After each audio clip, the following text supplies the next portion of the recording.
Olá, estamos começando mais um GamaCast, o podcast da Gama Academy, que traz sempre muitos insights, experiências e muito aprendizado nas áreas de educação, tecnologia, RH. E para contar tudo isso, hoje eu trouxe uma convidada muito especial, porque o tema de hoje é sobre agilidade. Agilidade pode estar presente também no time de gestão de pessoas, no RH. E para contar um pouquinho sobre isso, para falar sobre vários temas, uma grande parceira, Vanessa, está aqui com a gente hoje. Super obrigado por ter topado o convite. Vai ser excelente bater esse papo contigo aí no nosso episódio de hoje. Imagina, Guilherme, eu que agradeço o convite. Estou super feliz de estar aqui com vocês. Tenho um super orgulho do trabalho que nós já desenvolvemos juntos no passado. Tenho um mega carinho pela Gama. É um prazer estar aqui contando um pouquinho como que é a vida da área de recursos humanos. Maravilha. Eu queria que antes você se apresentasse, contando um pouquinho dessa trajetória mega inspiradora, com marcas muito legais dentro do seu currículo aí, tudo que você foi aprendendo, né? Ao longo dessa jornada até cair agora no RH, né? Você não começou no RH. Não.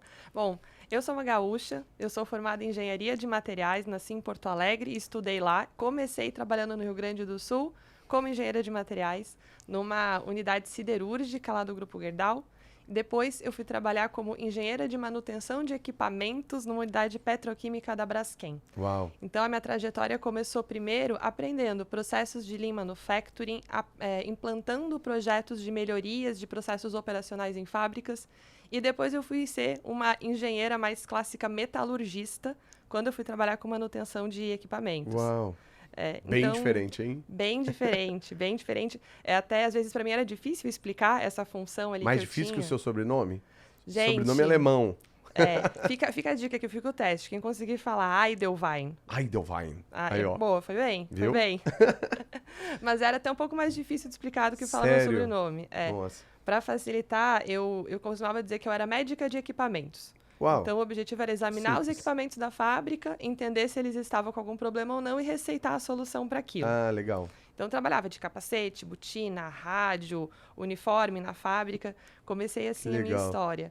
E acabei indo trabalhar em uma outra unidade industrial, fui morar no Rio de Janeiro, fui trabalhar lá. E, ao trabalhar lá, eu comecei a me questionar se esse caminho de carreira era o que eu estava querendo e se eu estava realmente conseguindo desenvolver as habilidades que eu queria desenvolver para poder assumir posições mais estratégicas em alguma organização. Aquele momento eureka, assim, deu um estalo. É, mais ou menos isso. E aí eu fui procurar uma empresa de recrutamento e seleção para disponibilizar o meu currículo, para buscar algumas outras oportunidades. E a oportunidade que a empresa me ofereceu foi de trabalhar com eles como recrutadora de profissionais das áreas técnicas e fabris, de engenharias como um todo. Entendi. Aí conecta os mundos. Exatamente. Eu fiz essa movimentação de carreira porque eu entendi que ali eu ia conseguir trabalhar as competências comportamentais que eu queria. Então, essa referência de olhar para dentro, entender como que estava o meu desenvolvimento de carreira, o que eu estava aprendendo ou não, é uma coisa que eu tinha e que eu fui sempre exercitando ao longo da minha carreira. Né? Quando a gente fala de carreira, eu acho que é algo sempre muito importante, né? Ter o olhar para dentro, entendendo, se compreendendo, percebendo onde a gente está. Legal. E aí acontece com algumas pessoas nessa área de recrutamento, né? É normal, você tem ali a sua carteira de clientes, diversas empresas que você atende. Eu acabei sendo convidada por uma das empresas que eu atendia, um dos meus clientes, me chamou para assumir uma das áreas de recursos humanos, né, uma gerência de business partner, e assim eu acabei entrando na área. E ao interagir com as áreas de recursos humanos, quando eu trabalhava em recrutamento, eu comecei a me interessar muito pelo tema. Porque tinha um universo ali dentro que quem não é de RH não imagina. E qual que foi a diferença fundamental que você viu ali de atender uma carteira de vários clientes com, pela primeira vez, entrar para resolver daquele cliente só, né? Você agora era BP ali dentro. É a gama de conhecimentos que você tem que ter. Tá. Eu acho que só quem trabalha ou quem está muito próximo da área de recursos humanos sabe a quantidade de conteúdo técnico que existe ali dentro para fazer algumas coisas. Né? E o business partner, por ser um profissional de característica generalista, entende um pouco de tudo, pode se aprofundar em mais coisas ou não, enfim, mas acaba tendo uma visão muito ampla. Então, poxa, diversas áreas de RH, como remuneração, por exemplo. Determinar o perfil de remuneração de uma empresa, qual vai ser o posicionamento salarial daquela empresa frente ao mercado, como que eu vou trabalhar a minha estratégia de cargos, de salários, de níveis, como que eu vou trabalhar benefícios e compensação total. é uma ciência que existe por trás disso. E quem não está ali próximo, talvez não faça a menor ideia. E todas as áreas de recursos humanos têm essa característica de ter uma ciência ali por trás que às vezes é um pouco desconhecida para quem não interage. Nossa, entendi. E esse foi o meu principal desafio, aprender de tudo remando, porque eu já estava no barco. E não ia dar tempo de você fazer um curso, voltar, né? Foi aprendendo fazendo. Aprendendo fazendo. E aí é legal porque para mim, Vanessa, este método de aprendizagem ele funciona muito bem. Eu acho que cada pessoa tem uma forma de aprender que cabe melhor no seu estilo, com qual se identifica mais. E o meu é muito on the job mesmo, né? Eu já fiz cursos, eu tenho algumas formações aí na minha história, mas on the job é a minha forma favorita. É experimentar, testar, ver se dá certo, fazer de novo, fazer melhor, fazer diferente. É como eu me identifico. Legal, eu tenho um investidor que ele fala que existem pessoas book-wise e existem pessoas street-wise. Eu e você somos street-wise, que a gente vai fazendo e vai aprendendo. Tem pessoas que são mais, eu vou na teoria, depois eu aplico na prática, né? Então tem formas e formas, não tem certo e errado, mas tem o que funciona pra você, né? Exatamente. Acho que é legal isso. E aí de lá, você entrou no mundo mais corporativo, né? Grandes empresas, e foi se desenvolvendo até encontrar, assim, dentro de subsistemas de RH, o que mais tinha conexão com você? Ou sempre foi muito assim, o desafio tá ali, eu vou? Acho que eu sou mais dessa segunda parte. E Tá. eu sou um pouco curiosa e meio metida assim mesmo. Então, quando eu quero entender uma coisa, eu vou perguntar, eu vou a fundo, eu vou pesquisar. Eu tenho muita vontade de saber com profundidade. Tem uma parte que eu carrego comigo que é um perfil bastante analítico. Então, eu preciso conseguir entender. Se eu não consigo entender, às vezes eu não consigo absorver aquela informação e eu não consigo encaixar o micro no macro. Ou ver o macro através do micro. Então, eu sempre fui muito atrás de conteúdo, sempre fui muito atrás de pessoas, sempre conversei com muita gente, em todas as áreas. É lógico que eu tenho as minhas áreas favoritas, né, dentro de todos esses subsistemas de RH, mas eu já passei um pouco por tudo. Tudo que você puder imaginar. E onde eu tenho oportunidade, eu vou aprender e vou tentar entender aquilo ali. Porque me ajuda a me formar como profissional, me ajuda a fazer uma entrega de valor mais completa para o meu cliente, me ajuda para pensar em novas possibilidades, novas soluções e a criar outras coisas. Legal. E aí a gente se encontra, né? Nossos destinos, né? Gama sendo uma parceira do Itaú e você com um desafio gigante ali dentro. Conta um pouquinho mais como foi essa estruturação que você fez, né? As inovações que você trouxe, inclusive, para desafios muito peculiares, né? De uma empresa daquele tamanho, né? O Itaú é uma empresa muito grande em volume de funcionários, em volume de processos, marca empregadora, enfim, é uma empresa com um tamanho muito expressivo. E nós tínhamos o desafio, na época, eu estava como business partner de uma das áreas de tecnologia lá do Itaú, a infraestrutura de TI. E o grande desafio da área era, de fato, começar a automatizar cada vez mais os seus processos. Né? A infra de TI, hoje, eu acho que ela vive um momento de evolução muito forte no mundo, muito puxado, inclusive, pelas nuvens. Né? Então, todas as clouds mexem muito com aquilo que era o mais tradicional de TI há 5, 10 anos atrás. E o desafio era esse, né? Então, aumentar a quantidade de processos automatizados e começar a codar. Né? Vamos lá, let's code dentro da infra de TI. Legal. E aí, a gente começou essa parceria com a Gama e nós começamos a desenvolver o curso. E foi exatamente na época que nós entramos em lockdown. Nossa, eu lembro. Eu lembro muito bem disso. Foi março, abril ali, né? Sei lá. Exatamente. A gente ia lançar o curso em abril. E em março nós estávamos programando tudo, organizando todas as turmas. A gente estava prevendo mais de 1.000 pessoas para fazer essa formação. E nós entramos em lockdown e aí tivemos que mexer na nossa infraestrutura de curso, no modelo de ensino, né, a forma como os professores da Gama e eu interagir com os nossos alunos, todo o programa de acompanhamento, né, nós tivemos que repensar a estratégia de fato. Foi o primeiro desafio que eu tive como profissional, que veio e mudou por conta da pandemia que nós vivemos. Sim. E foi um mega sucesso. O programa teve muito mais aderência, inclusive, do que a gente esperava. Sim. Tivemos que lançar mais turmas, a Gama foi super parceira e a gente acabou continuando com essa parceria e ainda criamos um segundo módulo. Sim. Um módulo mais avançado para os alunos que já tinham aprendido muito bem aquilo ali e queriam aprender mais. E foi um mega sucesso. Eu lembro que houve uma receptividade muito boa das áreas como um todo. Dentro da área de TI do Itaú, a gente fez bastante barulho também, aquilo ali.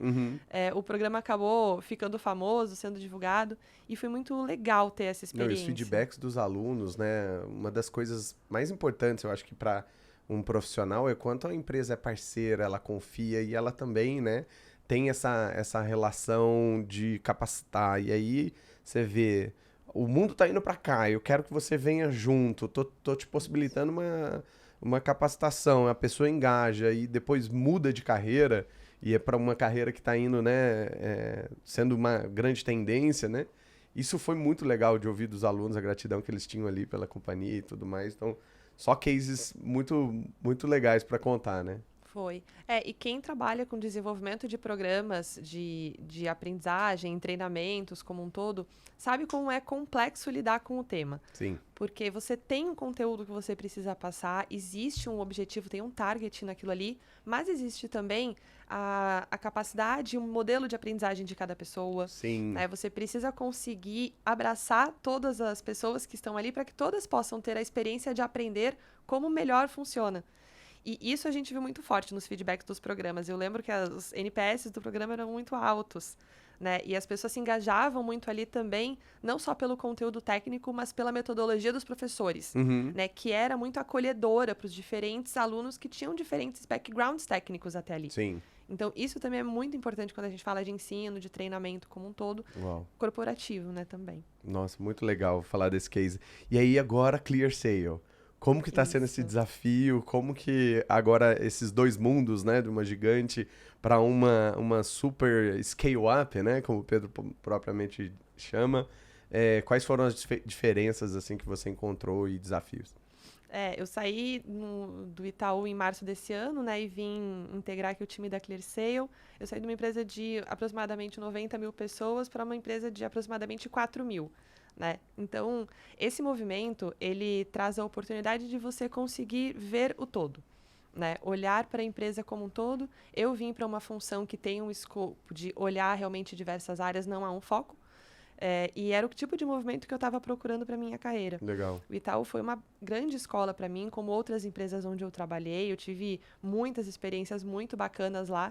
Mas ter esse momento onde eu conseguisse enxergar e ter esse olhar mais amplo encaixava com aquilo que eu buscava. E o desafio da Clear tem tudo a ver com isso. O que eu faço hoje lá está totalmente relacionado a olhar para a companhia e pensar em coisas novas. Legal. E explica um pouquinho o que a Clear faz para quem não conhece. Perfeito. A ClearSale tem o objetivo de tornar o mercado digital, tornar as transações digitais mais seguras e confiáveis. Então, hoje a Clear desenvolve produtos que trabalham com antifraudes, né? Especialmente isso. Existem outras tecnologias também, outros produtos. A Clear está sempre inovando, né? Se posicionando e trazendo coisas novas para o mercado. Mas o grande propósito da Clear é que a gente tenha um mundo com cada vez mais confiança e interações digitais que as empresas têm entre si e que as pessoas têm com as empresas. Então, a Clear, ela roda em diversos algoritmos de diversas empresas e as pessoas nem sabem. Exato. Se você está fazendo uma compra no e-commerce, provavelmente você está sendo protegido pela Clear ali, para não ter clonagem de cartão, para não ter vários dos golpes que infelizmente a gente tem que ficar esperto, mas existem empresas para nos proteger. Né? Exatamente. E a palavra de ordem é muito confiança. Legal. Né? Você comentou do Pedro. Pedro Chiamuller é o fundador da ClearSale. E ele sempre traz muito este contexto da confiança, de estabelecer relações de confiança, até mesmo onde parece que não teria. Mas a gente pode ter isso, né? E a Clear ajuda a proporcionar esse tipo de cenário no mercado. Legal. Sobre o nosso tema de hoje, agilidade, né? Você já deu um spoiler aí no começo que você trabalhou com Lean. Então, ali está a essência, né, de trabalhar com ágil. Mas é possível aplicar isso na RH? Como que quem está nos ouvindo pode começar a estudar, entender? Quais são as vantagens, né, de trabalhar com um modelo ágil no RH? Nossa, totalmente. Primeiro, assim, quando a gente fala de ágil, a gente pensa muito diretamente no manifesto, nos rituais, no Kanban, nas ferramentas. Vem muito de coding, né? Vem muito, né? Todo o processo ali que foi criado, né, das empresas de tecnologia que estavam objetivando entregar mais valor mais rápido para o cliente. Isso vai muito além dessas ferramentas, né, que a gente vê na prática. O ágil, ele é um mindset. Eu acredito de fato nisso. Existe uma forma de você pensar em ser ágil. E você consegue pensar na agilidade quando você coloca, de fato, o cliente no centro e entende que o mais importante é o valor que você precisa entregar para aquele cliente. Ou melhor, o valor que aquele cliente espera receber. Né? Quando você consegue entender, você consegue se comportar junto com o seu cliente de uma forma onde você pode co-construir com ele o tempo todo. Então, ao invés de você entregar aquele produto que não é o que o cliente quer, ao final você vai criando e vai evoluindo o teu produto, mesmo que ele não esteja pronto. Esse conceito, ele é aplicável quando a gente fala de produto para cliente externo e ele é aplicável nas interações entre as áreas de uma empresa. Que seu cliente interno é o CTO que precisa de 30 vagas de programadores, por exemplo. Por exemplo. Ele é o seu cliente. Por exemplo. Hoje, a ClearSale está com aproximadamente, eu vou errar um pouquinho o número, tá? Mas 3.500 funcionários, aproximadamente. Hoje eu tenho 3.500 clientes. Entendi. Essa é a verdade. A área de recursos humanos é uma das áreas da empresa que atende todos os funcionários da empresa, sejam gestores, sejam analistas, qualquer nível de colaborador, porque a gente provê serviço para essas pessoas o tempo todo. Então, quando eu falo em trazer o ágil para os recursos humanos e eu penso que todos os funcionários da empresa são meus clientes, não tem como não associar o ágil a isso, assim, Legal. pelo menos Tá na minha colado, percepção. Tá muito colado. E a gente consegue fazer isso através de ferramentas práticas. Então, se eu entendo que o meu grande objetivo é entregar valor constantemente para o meu cliente, fica mais simples entender o valor de eu ter um Kanban. Um quadro Kanban onde eu faço gestão de atividades de um projeto, por exemplo, ou de uma área de operações contínuas. Porque eu estou constantemente ali acompanhando a evolução da entrega que eu tenho que fazer. O progresso, né? O progresso. E ao trabalhar com o Kanban, a gente também sai do âmbito do indivíduo trabalhando sozinho e a gente consegue ter o grupo trabalhando de forma coletiva. Porque o Kanban, ele dá essa visibilidade. Né? Exato. Ele dá visibilidade para todos e ele estimula a colaboração. Porque no momento quando eu faço as dailies com o time com o qual eu trabalho, nós fazemos dailies, nós fazemos plannings, a gente olha para aquilo e sempre tem um momento de falar das prioridades do dia, que tem a ver com o valor que a gente vai agregar naquele momento, e pedir ajuda, e oferecer ajuda para o colega. E isso ajuda, inclusive, na dinâmica do time. Nós ficamos mais próximos. E todos conseguem ter mais clareza do que o outro está fazendo. E nessas discussões, as nossas dailies, elas são um pouco mais longas. Elas não são as dailies de 15 minutos. Porque a gente usa também esse momento onde todo o time está junto para discutir cases. Então, chegou algo que é estranho ou algo diferente para a gente, nunca fizemos, todo mundo ali do time, independente da área que está atuando, pode contribuir com a sua opinião. Então, é um outro movimento para também desenvolver as pessoas. E você Trabalho faz isso... em equipe, consciência coletiva ali, né? Para resolver problema. Exato. E trazer mais conhecimento técnico. A gente faz isso através de um ritual, usando um quadro Kanban, discutindo em equipe. A gente está, além de gerando valor para o cliente que vai receber aquela tarefa ou aquela feature que a gente está criando, a gente também está gerando valor para as pessoas que fazem parte daquela equipe. Nossa, total. Sentimento de pertencimento, né? E principalmente, eu vejo que um grande problema, e vai continuar sendo um bom tempo, infelizmente, das empresas é a comunicação, né? Quando você traz rituais como daily, planning, um momento de cocriação, assim, a comunicação já está ali feita, né? E aí, quando a gente otimiza no modelo assíncrono, né? Usando um Kanban visual ou digital, que a pessoa, na hora que ela tiver uma dúvida, ela vai poder ir lá, olhar, clicar, ver o contexto, ela vai deixar de usar o PPS, né? Que é pergunta para saber, que é aquele negócio no escritório, né? Tem alguém de fone, você já cutuca a pessoa, ela tira o fone já te olhando assim, né? Diga, tipo, para perguntar uma coisa que tá lá, numa gestão de conhecimento que quando existe, é muito vital para a agilidade, né? Você consegue ser muito mais rápido do que cada coisa num lugar e que só aquela pessoa que tem contexto vai saber onde tá e como faz, né? Isso para mim é vital. E aí, usando um pouco dos exemplos que você deu, mas tangibilizando para quem quiser aplicar, pode começar num Trello, por exemplo, da vida, num plano gratuito lá e colocar, como que configura ali, ó? É só o to do, doing e o done, e aí beleza, faz os rituais, que é a parte importante, né, de combinados junto com a equipe, e já começa a rodar. Esse seria o nosso grande experimento para, né, sair daqui depois de um episódio de podcast, já implementar. Seria isso? Perfeito. Eu já montei Kanban no Trello, eu já montei Kanban no Teams, eu já montei um Kanban numa cartolina, numa fábrica, pintando de canetinha algumas coisas. As colunas. Exatamente. O Kanban ele pode ser feito de qualquer forma. O que que é importante, né? Quando a gente entende o objetivo do que nós queremos com aquele Kanban, você pode fazer algumas adaptações. Então, o Kanban tradicional, ele tem sempre o backlog, aquelas atividades ali que são planejadas no período da sprint, as atividades to-do, aquelas que você programa para fazer naquele dia, por exemplo, as atividades doing, que estão em execução, e as atividades done. Então, esse pode ser um modelo de Kanban, por exemplo. Agora, hoje eu faço parte de um time que está conduzindo grandes frentes de evolução de alguns dos nossos sistemas da nossa folha de pagamento, né? E nós temos um backlog bastante grande de atividades, coisas de diversas naturezas para fazer.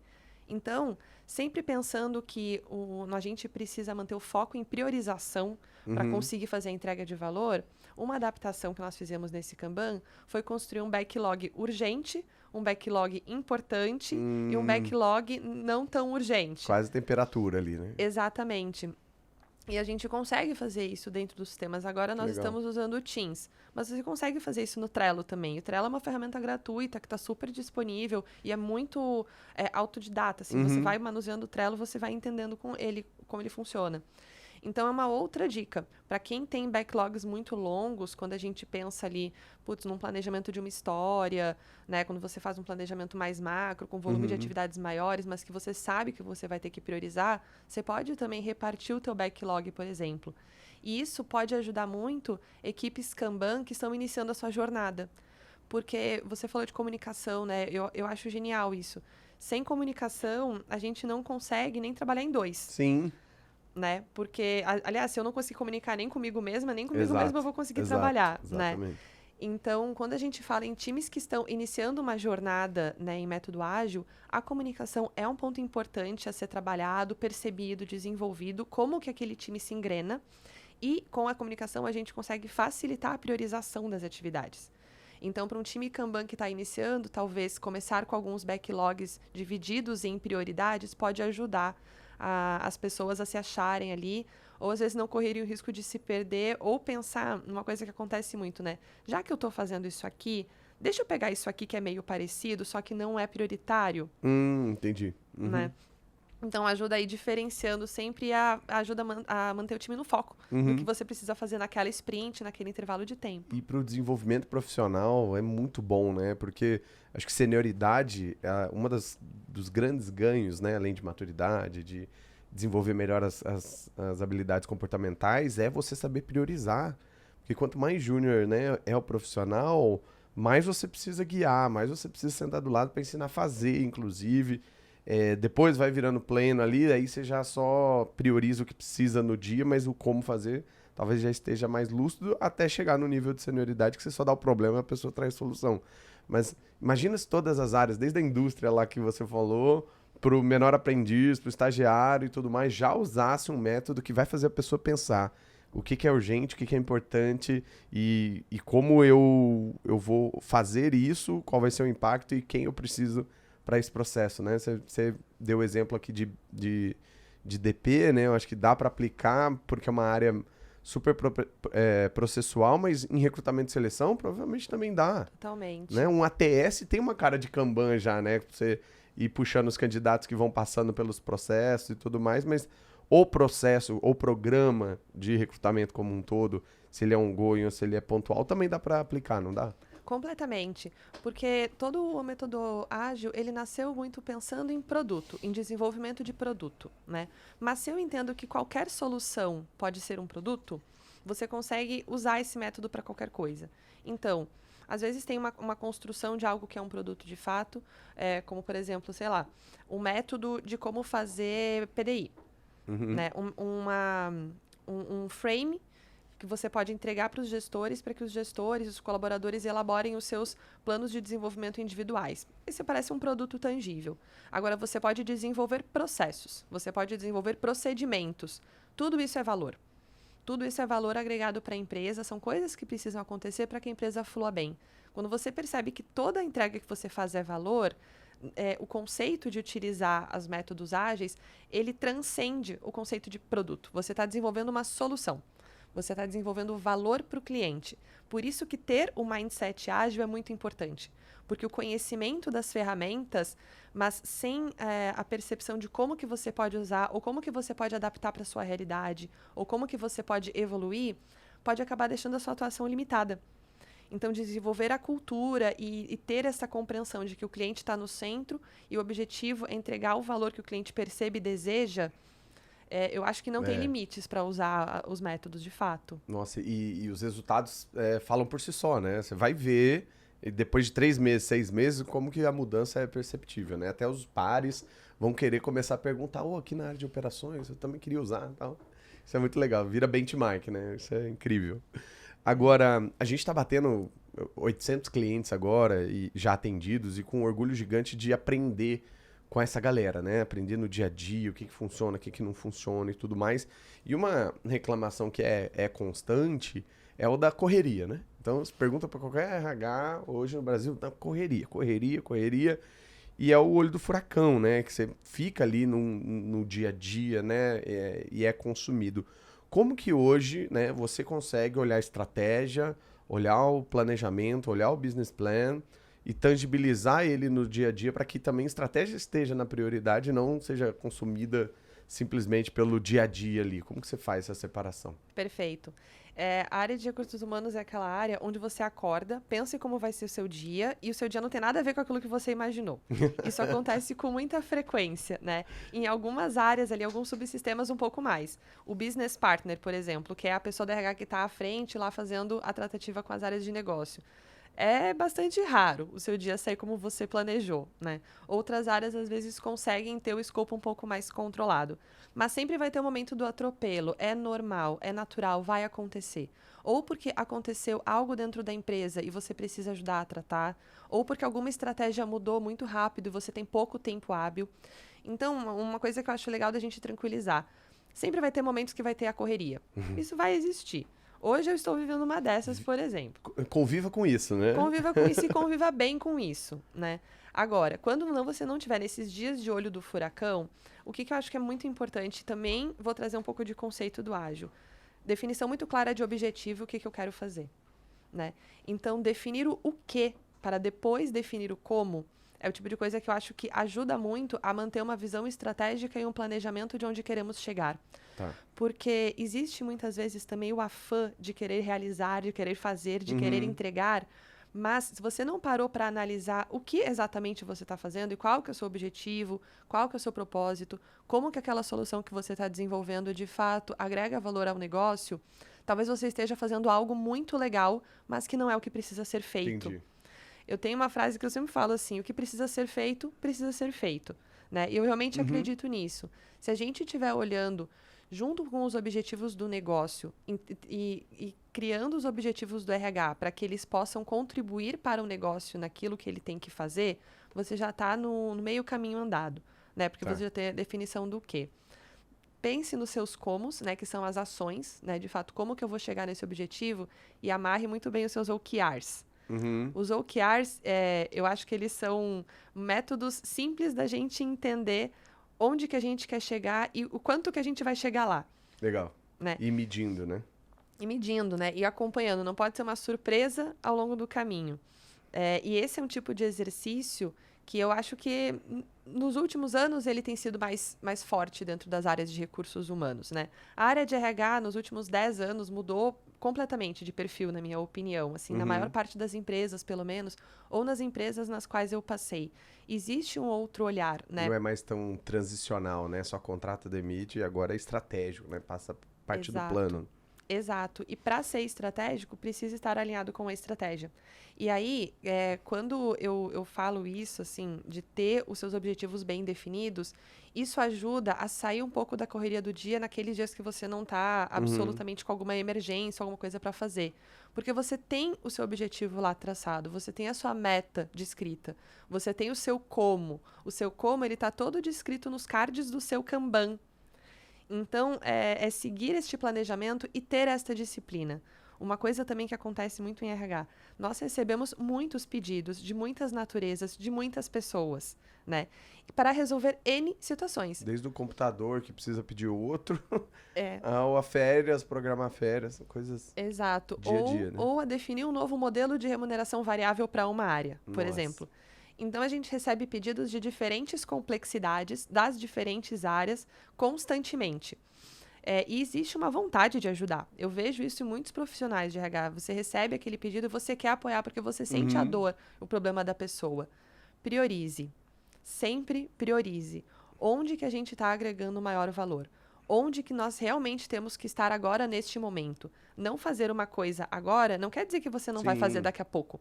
Só quer dizer que você está priorizando. E seja transparente com os clientes internos, com as pessoas com quem você está lidando. Ó, já tenho várias outras coisas aqui. Entendo que é uma dor, né? A temperatura para a pessoa que demanda é diferente da pessoa que realiza, né? Então, deixar isso claro e transparente, acho que é uma das formas de fugir um pouco do furacão e também não ficar só naquele... Eu já ouvi isso de uma business partner, né, que ela falou assim, a urgência aqui na companhia ela é delimitada por quem pede, e principalmente, né, nível hierárquico. Então, às vezes, você para tudo que você está fazendo porque o VP de alguma área lá solicitou, mas quando traz esse contexto de pelo menos essa priorização, você pelo menos vai deixar claro que seja para outra pessoa, ó, eu tive que repriorizar aqui, não vou conseguir te entregar amanhã, te entrego na quarta, alguma coisa assim, né? Porque daí deixa transparente o processo. Né? Exatamente. E comunique-se. Né? Comunicação é fundamental. E às vezes dá clareza para aquela pessoa que está te pedindo e você contar onde que está o seu maior valor agregado naquele momento, onde você mais consegue aportar valor para a companhia, pode resolver esse problema. Sim. E aí, pensando agora no lado educacional, tanto de contratar pessoas que você está ajudando a formar, quanto continuar investindo em educação dos seus colaboradores para reter, para engajar essa galera. O que você acredita que funciona e o que você tem de exemplo prático para trazer, né, para todos os RHs que estão nos ouvindo, a importância de olhar para a educação? A educação faz parte agora do DNA, do core da empresa, ou não, como era transicional lá atrás, era aquele LMS esquecido, com uns cursinhos lá, assiste lá, só no onboard, depois não volta mais, né? Isso ainda é uma realidade ou você vê uma mudança de panorama geral das empresas? Eu vejo uma mudança. Até porque, hoje em dia, o nosso ritmo de mudanças no mundo como um todo é muito mais acelerado. Então, talvez algum tempo atrás, um treinamento ou uma formação que você fizesse te serviria ali por 1 ano, 2 anos, 3 anos, né? Quando a gente fala de tecnologia e outras áreas, inclusive.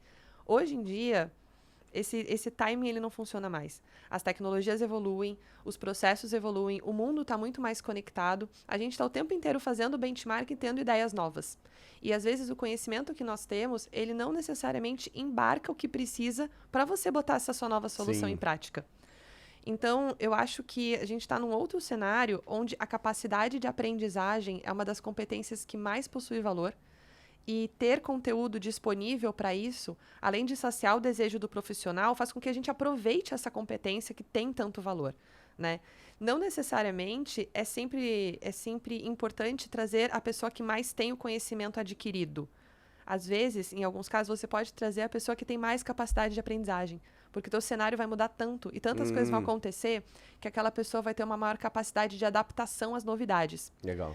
E eu acho que treinamentos, educação precisa acompanhar isso, né? Então, eu acho que as plataformas digitais que a gente tem hoje, assim, e tem plataformas muito legais, né? Além das empresas como a Gama, que fornecem treinamentos, estão sempre montando cursos pensando na necessidade do cliente, elas podem parecer ser uma solução massiva, do tipo, ao invés de eu botar turma a turma em sala e passar aquele conteúdo, eu vou dar um acesso a uma plataforma. Mas, na verdade, eu estou proporcionando uma solução customizada para a pessoa. Sim. Porque a pessoa acessa no horário que ela quiser. Ela acompanha no ritmo que ela melhor se encaixa, que ela melhor se entende. Ela volta, vê mais para frente, ela se organiza. Interage com a comunidade para tirar dúvida. Interage com a comunidade, né? Muitas plataformas têm essa possibilidade de troca de conteúdos. E troca de conhecimento entre pessoas também é um formato de aprendizagem, também é um método de adotar conhecimento. Então, eu vejo a tecnologia nos ajudando muito a ampliar a escalabilidade da capacidade de aquisição de conhecimento, aproveitando melhor a capacidade de aprendizagem das pessoas. A gente tem mais conteúdo disponível, a gente pode aproveitar o tempo todo. Legal, isso é incrível. E aí, do lado do profissional de tecnologia, eu sei que hoje agora se trabalha também com todas as áreas, mas se desenvolver e entender esse mundo que é bem diferente, provavelmente foi um desafio que você tomou para si e agora ajuda outras pessoas também a entender, forma ali no seu time, tech recruiters e tudo mais. Mas qual que você acha que é o desafio, tanto do profissional de tech, de entrar no mercado e compreender um pouco dos aspectos de dia a dia das corporações, e o aspecto dos profissionais de people, né, para conversar, para recrutar, para desenvolver um público que é diferente, né, que tem uma competição em nível global muito diferente, que também tem suas peculiaridades técnicas, que tem que aprender a falar aquele beabá. Como que você vê esses dois lados juntos? Perfeito. Para mim foi bastante desafiador quando eu comecei a trabalhar com profissionais da tecnologia, porque eu realmente, às vezes, ouvia frases que eu não entendia nada da frase que a pessoa estava falando, né? E aí eu comecei a interagir, a aprender e a adquirir um pouco mais de conhecimento, né? Até conseguir ter conversas mais estruturadas com a turma e entender melhor o que estava acontecendo. Legal. Então, o profissional de RH, começando por ele tem esse desafio, né? Isso é imprescindível. Quando eu fui trabalhar com recursos humanos, né, minha primeira experiência como gerente de business partner, eu fui contratada para aquela função porque eu era uma ex-engenheira que ia conversar com engenheiros. Uhum. Então, boa parte do apelo de me trazer para lá era poder me comunicar com as pessoas. Sim, você já sabia falar a língua. Eu já sabia falar a língua, né? E hoje as pessoas de RH que trabalham com o público de tech, a área de recrutamento passa muito por isso, né? Porque precisa entender e fazer uma leitura daquelas pessoas com que eles estão conversando. Você precisa conhecer do que o cara está falando. Não tem outra escapatória, né? Não precisa conhecer com profundidade, você não precisa começar a discutir um código com o cara ali, né? Mas você precisa entender de conceitos básicos e conceitos básicos que se aplicam na sua empresa, né? Putz, se a sua empresa tá codando em Java, você precisa entender que a pessoa que vai trazer tem que falar essa linguagem, né? Talvez outras linguagens não vão aportar aquele tipo de valor. Você precisa conhecer como que a empresa está usando esses profissionais, como a empresa está usando esse tipo de conhecimento, né? Tá. O profissional de RH não consegue escapar muito disso. O profissional de tech. Aí tem N backgrounds de tecnologia, né? A gente fala tecnologia é um mundo, é um universo de coisas, né? Sim. E o profissional de tecnologia, ele é um cara que também ele vai precisar se comunicar, ele também precisa facilitar aquela comunicação, né? Eu vejo os profissionais de tecnologia cada vez mais abraçados e acolhidos por um mundo que entende mais o universo profissional que eles vivem, né? E eles também se abrindo para abarcar mais pessoas nestes conhecimentos, né? Então, até pouco tempo atrás, algumas coisas que a gente sabe hoje não eram tão claras, né? Eu lembro quando eu aprendi o que era uma API. Assim, quando falava isso para mim, eu não conseguia compreender. Hoje, se eu não souber o que é uma API, eu não consigo nem ajudar a melhorar o meu próprio sistema de recursos humanos. Legal. Eu uso este conhecimento hoje, porque todo o nosso universo RH também está mais digital, né? E os profissionais de tech, quando conseguem nos abraçar e nos apoiar, eles nos ajudam não só a compreendê-los na linguagem deles, mas a nos compreender no nosso mundo, porque o nosso mundo está assim agora. Né? No iFood, por exemplo, no Uber, tem alguma coisa ali por trás, um robozinho, né, um código funcionando, que é muito mais legal você entender os processos, o como aquilo lá é feito, né, os microserviços, as APIs e tudo mais, porque daí quando você vai fazer ou na sua área ou algum tipo de recrutamento ou treinamento, fica muito mais fácil você assimilar as duas coisas, onde elas se conectam, né, que eu acho que é uma parte difícil. Perfeito. E foi engraçado você falar desse papel, né, que profissionais de RH têm que sair um pouco da zona de conforto, né? Porque necessariamente o mundo muda, as carreiras mudam também. As coisas que você sabia agora talvez precisam ser recicladas, né? A gente sempre brinca lá na Gama que todos os nossos alunos saem com data de validade.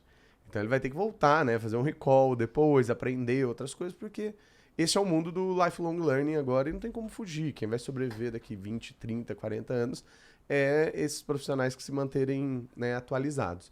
O que você teve de desafio na sua carreira? Quais são as recomendações que você dá assim, para as pessoas realmente focarem em características, em habilidades, em aprender algumas coisas que você lista aí como seu top 3, top 5, que possa ser uma dica valiosa aí para quem está nessa guinada de carreira, querendo crescer e também se inspirar na sua trajetória?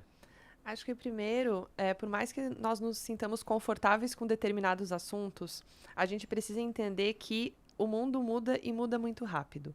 Então, saber um determinado tamanho de conhecimento hoje não quer dizer que eu vou ter o mesmo tamanho de conhecimento amanhã. Então, acho que o primeiro ponto é entender que o conhecimento muda, evolui, porque as coisas estão mudando e cada vez mais rápido, e manter-se curioso a respeito disso, né?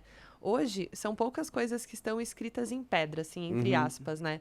Porque as mudanças são muito grandes. Então, acho que a gente precisa estar sempre com a mente muito aberta de que talvez eu seja uma assumidade em um determinado assunto hoje e amanhã eu não vou mais ser. Né? Porque tem um contexto novo, eu preciso estar entendendo esse contexto. E como que eu acho que a gente faz isso? Né? Sempre trocando muito. Conversando com as pessoas, trocando ideia, com pessoas que estão no nosso trabalho, com pessoas que estão, sei lá, nas nossas vidas, trocando mesmo, conversando, ou se informando. A gente tem informação hoje, acho que a gente tem até um excesso de informações às vezes, né? São diversos canais, plataformas, aplicativos, diversos lugares onde a gente pode estar sempre percebendo o que está acontecendo, né? Acho que não tem mais muito espaço para as pessoas ficarem numa bolha, né? Porque a gente precisa estar acompanhando o que está acontecendo ao nosso redor. Então, manter essa curiosidade, manter canais de contato, sejam eles digitais, sejam eles via pessoas, sejam por livros, o que for, né? A gente precisa manter essa prática, porque assim a gente mantém a prática da aprendizagem constante. Eu acho que o mindset de que a gente sempre pode aprender com alguma coisa, ele é muito legal, porque eu posso aprender uma coisa aqui que eu vou usar em outro momento, em outro lugar. Eu lembro, eu tenho um exemplo assim que eu acho ele muito bom. Quando eu trabalhava como engenheira, eu fiz algumas formações em Six Sigma, né? E eu tive que desenvolver projetos em Six Sigma. Este conhecimento de Six Sigma, ele vai muito para um lado de entender problemas, analisar problemas, desenvolver as soluções e verificar se essas soluções deram certo. E a gente usa a metodologia estatística para fazer entendimento de problemas. Isso quando eu era engenheira. Eu desenvolvi uma equação para prever o consumo de gás combustível de um equipamento. Uau! Foi assim. Eu usei esses mesmos conhecimentos em recursos humanos, esses mesmos conhecimentos estatísticos, quando eu estava desenvolvendo um programa de lideranças e nós estávamos fazendo alguns assessments com esses líderes e através do resultado desse assessment eu comecei a tentar cruzar dados para gerar mais informação. Né? Tipo, eu estava fazendo um turnover, analytics. né? Ali a gente estava pegando 12 habilidades diferentes e eu estava cruzando os resultados dessas habilidades, fazendo um analytics mesmo através de testes de hipótese para ver se uma habilidade interferia na outra. E você correlacionava com os resultados da pessoa para ver se... Exatamente. Talvez esse skill set aqui é o que deu esse resultado. Exatamente. Correlacionando esses conhecimentos ou tentando entender se alguns grupos de pessoas apresentavam características de habilidades diferentes das outras. Eu aprendi isso porque eu fiz uma formação em Six Sigma muitos anos antes que eu usei numa coisa nada a ver. Então, esse é um exemplo que eu acho muito legal de que o que a gente aprende hoje tem muita serventia e pode ser piramidado para um assunto que você nem imagina para depois. Né? Então, é usar não só daquele conhecimento direto, mas o que você realmente internalizou e aprendeu daquele conhecimento para construir algo novo em cima. Legal. Isso eu acho que para mim é uma grande sacada, né, de aprendizagem, porque a gente começa a piramidar. A gente começa a criar coisas novas em cima de coisas que a gente aprendeu e que parecem não ter aplicação prática imediata. Uau, incrível. Olhando para o futuro, né? Pegando esse gancho, eu fico vendo como que vai ser esse futuro próximo das relações, do time de people, mas também com os profissionais, né? Porque o modelo de trabalho ele já tem alguns questionamentos, né? O modelo do trabalho remoto, híbrido e tudo mais. Aí agora tem o modelo da relação de trabalho ser mais projetos, ser mais... A empresa é dona, né, CLT, ou é um modelo mais flexível. A gente acabou de fazer uma feira de contratação no metaverso, e foi muito legal. Profissional de RH com seu avatar, conversando, entrevistando ali outra pessoa. Mas o que você olha para o horizonte assim e vê como tendência, como futuro ali do time de people e da gestão de pessoas como um todo? né? Eu acho que as barreiras geográficas, elas vão continuar tendo cada vez menos relevância, né? Então, hoje, por exemplo, na ClearSale, nós temos profissionais que moram na Austrália. Nós Uau. temos uma vertente de Nossa, o fuso negócio. horário deve ser uma loucura, né? Nós temos uma área de negócios internacionais, a sede dela é em Miami, mas a gente tem alguns profissionais em outros países, né? A Austrália é o mais extremo, que é o que tem o fuso mais diferente do nosso, né?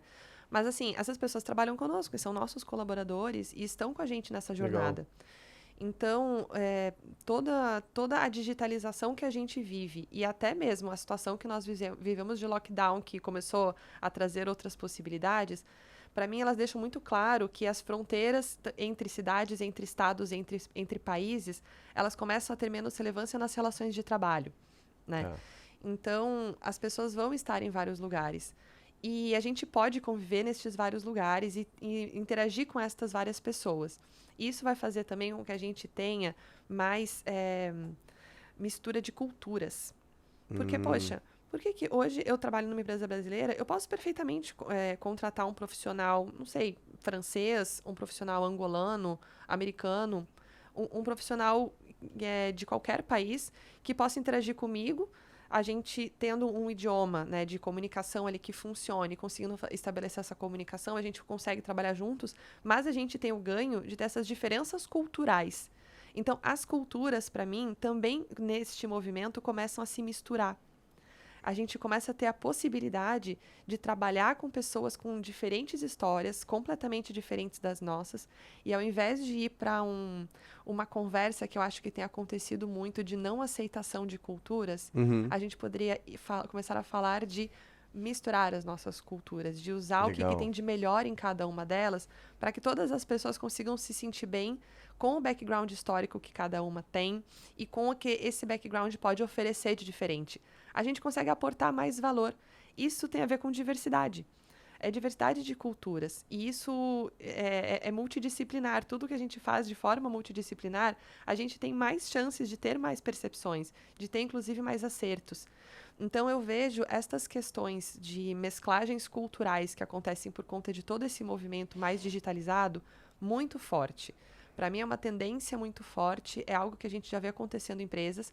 Existe um outro tipo de movimento também, profissionais brasileiros migrando para morar em outros países porque querem viver essas outras culturas, continuando a trabalhar no lugar onde eles querem trabalhar, em uma empresa brasileira, na que eles estão.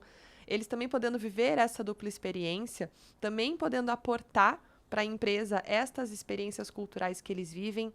Então, assim, são diversas maneiras que a gente tem de simplesmente ampliar a nossa rede de contatos, ampliar o nosso conhecimento, ampliar a nossa percepção de mundo e ter conversas que falam de cultura de uma forma integradora.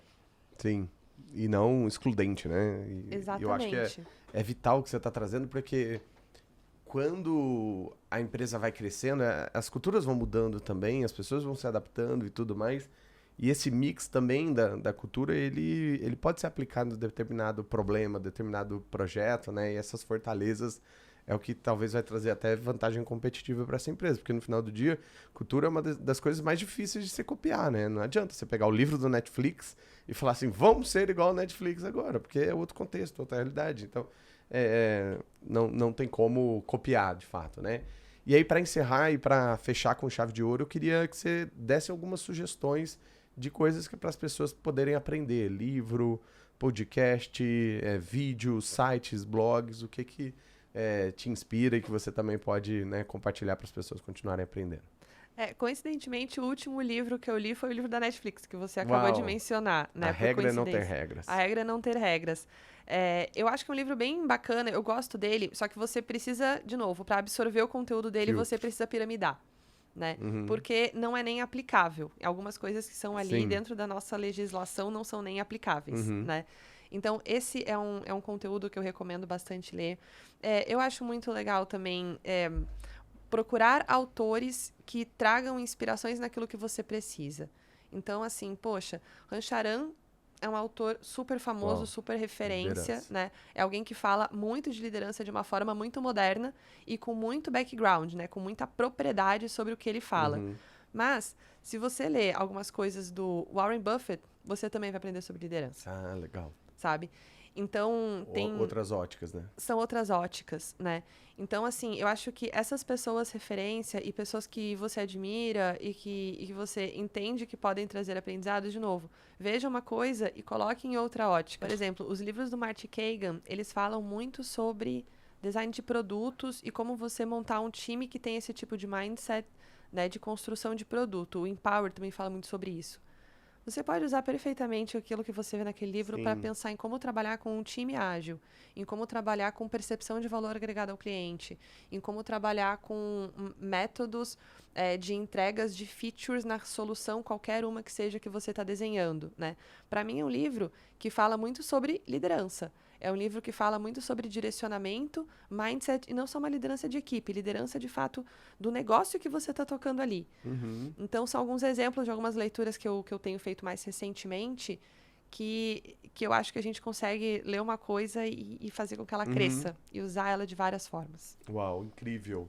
Gente, eu sei que o papo tá bom, falamos até de equação matemática nesse papo maravilhoso, mas eu queria te agradecer pela parceria, pelos aprendizados que sempre compartilham aqui com a gente, e queria que você deixasse aí um recadinho onde que a galera te acha, no LinkedIn e tudo mais, pra a gente se despedir aqui do nosso episódio, que foi sensacional. Gratidão. Fechado. Bom, no LinkedIn eu tô como Vanessa Eidelven, é a forma mais fácil de achar o meu nome. Vai estar aqui embaixo no episódio. É melhor deixar aqui também. Tô nas redes sociais também, Instagram, Facebook, mas o LinkedIn é uma rede que eu uso pra caramba. E vou deixar também a recomendação da rede social da ClearSale, né? Deem uma Vagas olhada. abertas. Vagas abertas, acho que vale a pena olhar. Uma empresa de tecnologia aqui que está crescendo pra caramba, que tem um negócio bem interessante, muito baseado em dados, muito baseados em análises. E é uma empresa que tem uma cultura super legal, super acolhedora, uma empresa humanizada de fato. Então, deixo também o convite para vocês conhecerem um pouco mais da Clear. Senhoras e senhores, esse foi o papo com a Vanessa. Muito obrigado. Não esqueçam de curtir, compartilhar, mandar seu recadinho pra gente. Sugestões de temas e convidados são sempre muito bem-vindas. E estamos em todas as plataformas, Spotify, Apple, Google, também no YouTube. Então, pega esse link, compartilha nos seus grupos de WhatsApp, Telegram, aí, grupo da família, porque esse papo aqui rendeu bastante história e rendeu muito aprendizado. Espero que vocês tenham gostado. Valeu de novo, Vanessa, e até a próxima, galera. Valeu!